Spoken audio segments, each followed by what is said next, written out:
In the Bible, we find one of the most beautiful appeal from God.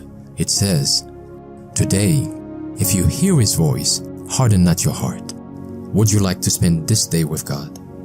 Listen to this devotional. This Day with God, a devotional by Ellen G. White. How to have heaven here. Desire a better country that is, and heavenly. Hebrews 11, verse 16. We want to seek with all the powers that God has given us to unfold the Scriptures to those who are in darkness. There is happiness, hope, and peace for the desponding.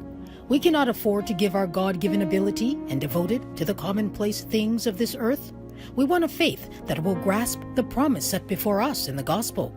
What if we should lose our soul? It would be better for us had we never been born. One soul is worth more than all the gold and silver that could be heaped upon this earth. We want to cultivate living faith in God. We want to have our eyes turned away from the attractions of this earth and centered upon heaven and heavenly things. We do not want the earth to intervene between us and God, but we want an eye single to the glory of God. We talk of heaven and of its blessing, and it would be a great loss to lose it. Well then, if it is so lovely, so desirable, bring it into this life, bring it into your families, and educate your children not to live for this world, but for the future, immortal life. You can have a little heaven here below, if you will only get your eye fixed upon God, not looking at Christ half the time and at the world the other half. When you live for God, He will put His everlasting arm beneath you, and then He says, "My yoke is easy and my burden is light."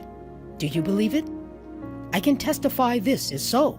By my past experience, I can testify that I would not want to have one trial less, one sorrow less, for Paul says, "Our light affliction, which is but for a moment, worketh for us a far more exceeding and eternal weight of glory, while we look not at the things which are seen, but at the things which are not seen." 2 Corinthians 4, verses 17 and 18.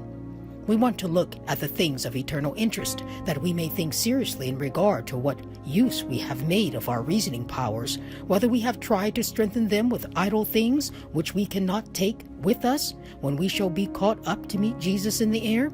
We want to be fitting, that we may have an abundant entrance into the city of God.